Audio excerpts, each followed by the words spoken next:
So today I'll be reacting to the video of 3 blue 1 brown on solving Wordle using information theory.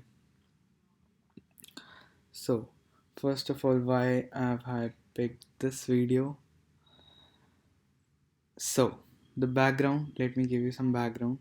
So this is some topic I have been trying to research on for the past 5 days, right? 5 or 10 days, and I literally wanted to make this video myself, right? Solving Wordle using information theory. So I have gone through a lot of articles and talked to some people about it, and I was still not able to figure out some things like how does this work, and literally I was trying to make an algorithm, or if not a perfect algorithm but a heuristic algorithm. And that is why I also talked to some of the people who wrote an article about it.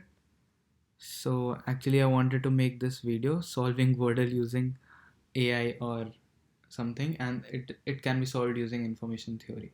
So what I know up till now is information theory states that you should basically pick the word that brings out the basically reduces the number of possible guesses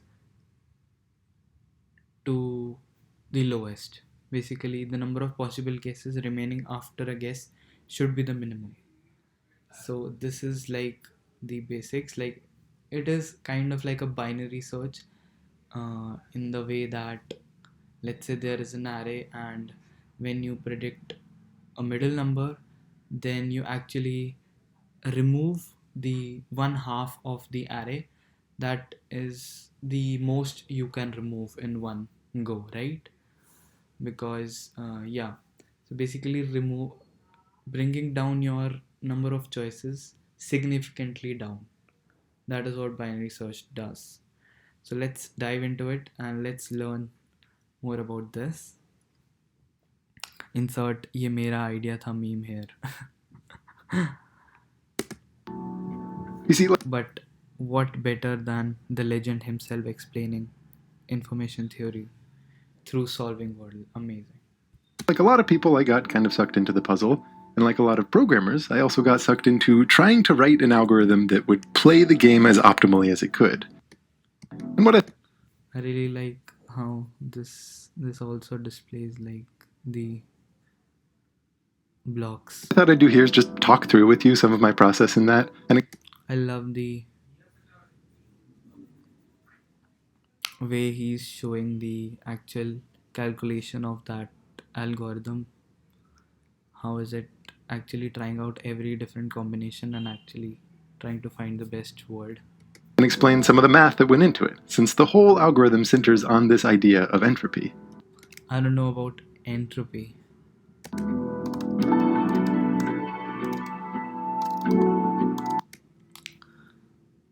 Amazing. Like this animation, just amazing. Like the clicky sound and the animation, it's just so soothing. And one thing I really like about him is like he doesn't even show his face, still he has got the views, he has got everything. I really want to learn Manim, the library he uses to make these animations, but I never have time to it. And he has told that it is not well documented also. It is actually created by him and him only. So let's dive into it. Such a great animation. First things first, in case you haven't heard of it, what is Wordle? And to kill two birds with one stone here while we go through the rules of the game, let me also preview where we're going with this, which is to develop a little algorithm that will basically play the game for us. So I haven't done today's Wordle, this is February 4th, and we'll see how the bot does. The goal of Wordle is to guess a mystery 5-letter word, and you're given 6 different chances to guess. For example, my Wordle bot suggests that I start with the guess crane. Each time that you make a guess, you get some information about how close your guess is to the true answer. Here the gray box is telling me there's no C in the actual answer. The yellow box is telling me there is an R, but it's not in that position. The green box is telling me that the secret word does have an A and it's in the third position. And then there's no N and there's no E. When I was creating a bot, one thing I really struggled with was uh, like generating the number of the basically the words that follow these rules that we get from here.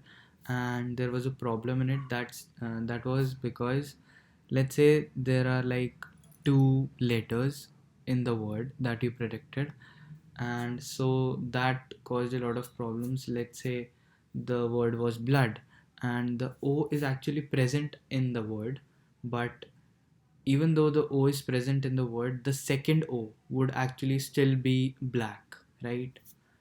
And something like that, basis of different situations. So let's say if the word is blood and the letter also has the third letter as O, so then the first O will turn green and the second one will be black, denoting that there is no other O, maybe. And I don't know for sure. Please tell me in the comments if I'm wrong. And if O was somewhere in the array or somewhere in the word and not on the third and fourth position, then the third one would be yellow and the fourth one would be black or something. Right? So that was pretty weird. E. So let me just go in and tell the Wordlebot that information. We started with crane, we got gray, yellow, green, gray, gray. Don't worry about all the data that it's showing right now, I'll explain that in due time. But its top suggestion for our second pick is shtick. And your guess does have to be an actual 5-letter word, but as you'll see, it's pretty liberal with what it will actually let you guess. In this case, we try shtick. And alright, things are looking pretty good. We hit the S and the H, so we know the... First of all, why is he not using dark mode? Come on. If you are a programmer, you gotta use dark mode. first 3 letters, we know that there's an R. And so it's going to be like SHA something R or SHAR something. And it looks like the Wordlebot knows that it's down to just 2 possibilities, either shard or... Now that's amazing. Only 2 possibilities. I wanted to create this also. I mean, he has created everything. Like, what I think he has already done that. or sharp. That's kind of a tough... Okay, the probability can be 50-50%. And it is actually trying to... Okay, yeah, so I would have tried to guess a word like using DNP, but that's not the correct way to go in this one, right? So in this one, it's actually 50% probability. So actually, just guess any one of these. toss-up. Knows that it's down to just 2 possibilities, either shard or sharp. That's kind of a toss-up between them at this point, so I guess probably just because it's alphabetical, it goes with shard, which, hooray, is the actual answer, so we got it in 3. If you're wondering if that's any good, the way I heard one person phrase it is that with Wordle, 4 is par and 3 is birdie. Which, the way I heard, hooray, is the actual answer, so we got it in 3. If you're wondering if that's any good, the way I heard one person phrase it is that with Wordle, 4 is par and 3 is birdie, which I think is a pretty apt analogy. You have to be consistently on your game to be getting 4, but it's certainly not crazy. But when you get it in 3, it just feels great. So if you're down for it, what I'd like to do here is just talk through my thought process. First of all, if you are getting a 3, then it's probably luck. And if you go by the algorithm, you wouldn't ever, like, not ever, but most probably you won't get in 3. It's just and probably because the algorithm actually tries to guess most of the letters first instead of actually following the rules and predicting based on the rules. Like shtick did not contain an A here, so it's not actually trying to go for 2s or 3s. It's just trying to minimize the total number of steps. So that means that 2 and 3 are just pure luck. It just the beginning for height. So if you're down for it, what I'd like to do here is just talk through my thought process from the beginning for how I approach the Wordlebot. And like I said, really it's an excuse for an information theory lesson. The main goal is to explain what is information and what is entropy.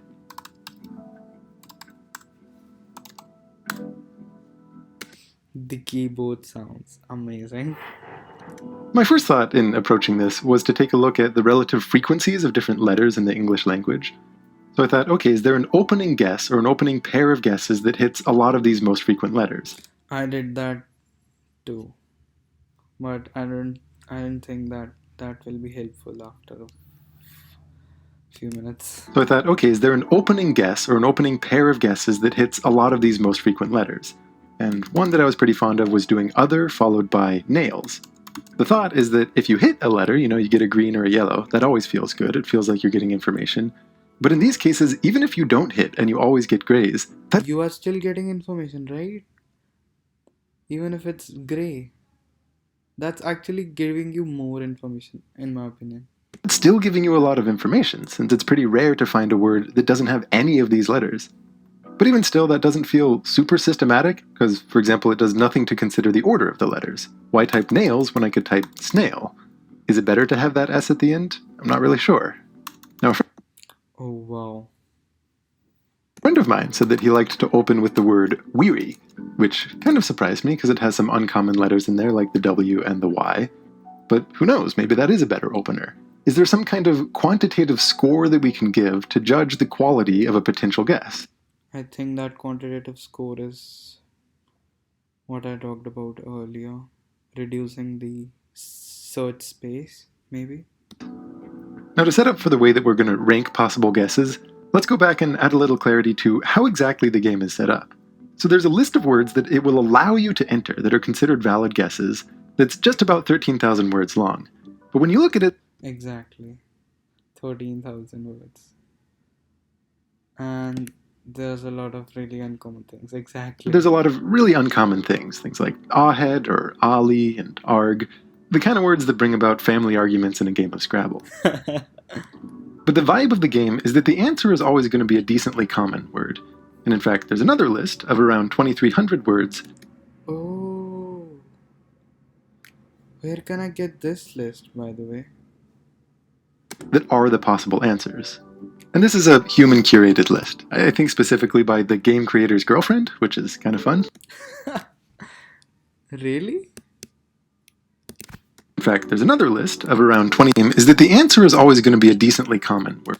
First of all, like, there are words like that just add an S at a four-letter word, and that's really annoying. And sometimes it's like the past tense or some other tense of that word that contributes to these 13k words. And in fact, there's another list of around 2,300 words that are the possible answers. And this is a human curated list. I think specifically by the game creator's girlfriend, which is kind of fun. But what I would like to do, our challenge for this project, is to see if we can write a program solving Wordle that doesn't incorporate previous knowledge about this list. I also tried on this one, but I really want to know about this one. For one thing, there's plenty of pretty common 5-letter words that you won't find in that list, so it would be better to write a program that's a little more resilient and would play Wordle against anyone, not just what happens to be the official website. And also, the reason that we know what this list of possible answers is because it's visible in the source code. But the way that it's visible in the source code is in the specific order in which answers come up from day to day. So you could always just look up what to... Oh shit! So it would be better... So we just spoiled the Wordle for forever. Oh no. He has hard-coded the Wordle for each and every day. Shit. better to write a program that's a little more resilient and would play Wordle against anyone, not just what happens to be the official website. And also, the reason that we know what this list of possible answers is because it's visible in the source code. But the way that it's visible in the source code Come on, pretty printed, please. is in the specific order in which answers come up from day to day. So you could always just look up what tomorrow's answer will be. So clearly there's some sense in which using the list is cheating. And what makes Oh no. I cannot unsee this now. I'm gonna go in Wordle and check it out. for a more interesting puzzle and a richer information theory lesson is to instead use some more universal data, like relative word frequencies in general, to capture this intuition of having a preference for what tomorrow's Where did answer it go from? will be. So clearly there's some sense in which using the list is cheating, and what makes for a more interesting puzzle and a richer information theory lesson is to instead use some more universal data, like relative word frequencies in general, to capture this intuition of having a preference for more common words. So, of these 13,000 possibilities, how should we choose the opening guess? For example, if my friend proposes weary, how should we analyze its quality? Well, the reason he said he likes that unlikely W is that he likes the long shot nature of just how good it feels if you do hit that W. For example, if the first pattern revealed was something like this, then it turns out there are only 58 words in this giant lexicon that match that pattern. So that's a huge reduction from 13,000. But the flip side of that, of course, is that it's very uncommon to get a pattern like this. Specifically, if each word was equally likely to be the answer, the probability of hitting this pattern would be 58 divided by around 13,000. Of course, they're not equally likely to be answers. Most of these are very obscure and even questionable words. But at least for our first pass at all of this, let's assume that they're all equally likely and then refine that a bit later. The point is, the pattern with a lot of information is, by its very nature, unlikely to occur. In fact, what it means to be informative is that it's unlikely. A much more probable pattern to see with this opening would be something like this, where of course there's not a W in it, maybe there's an E, and maybe there's no A, there's no R, there's no Y. In this case, there are 1,400 possible matches, so if all were equally likely, it works out to be a probability of about 11% that this is the pattern you would see. So it depends on the interaction, right? Because if we get a green on the W, our search space reduces by a lot of amount, and if it's not, then the search space is pretty large, and the probability of hitting the green is also very less, right? Because if it's actually reducing this search space, then the probability is also very, very less. So the most likely outcomes are also the least informative. To get a more global view here, let me show you the full distribution of probabilities across all of the different patterns that you might see. So Wait, the full distribution of probabilities across all of the different patterns that you might see. So each bar that you're looking at corresponds to a possible pattern of colors that could be revealed, of which there are 3 to the 5th possibilities. okay. Actually, there can be 3 raised to power 5 possibilities because, because 3 possibilities for this, 3 for this, 3 for this, 3 for this, and 3 for this, and we multiply each. But in actual scenario, if we match this word with every other word in the dictionary, we actually can miss out on some, like, let's say there is no word that when matched with this word produces a black, black, yellow, green. It might be, right? But yeah, just let's just see. If he takes 3 raised to power 5, let's just go with it. You're looking at corresponds to a possible pattern of colors that could be revealed, of which there are 3 to the 5th possibilities, and they're organized from left to right, most common to least common. So the most common possibility here is that you get all grays. That happens about 14% of the time. And what you're hoping for when you make a guess is that you end up somewhere out in this long tail, like over here where there's only 18 possibilities for what matches this pattern, that evidently look like this. Or if we venture a little farther to the left, maybe we go all the way over here. Okay, here's a good puzzle for you. What are the 3 words in the English language that start with a W, end with a Y, and have an R somewhere in them? Hmm. Oh, wordy, wormy, and woolly. Turns out the answers are, let's see, wordy, wormy, and The captions gave the spoiler, please. Come on, shift those captions ahead somewhere, please. Riley.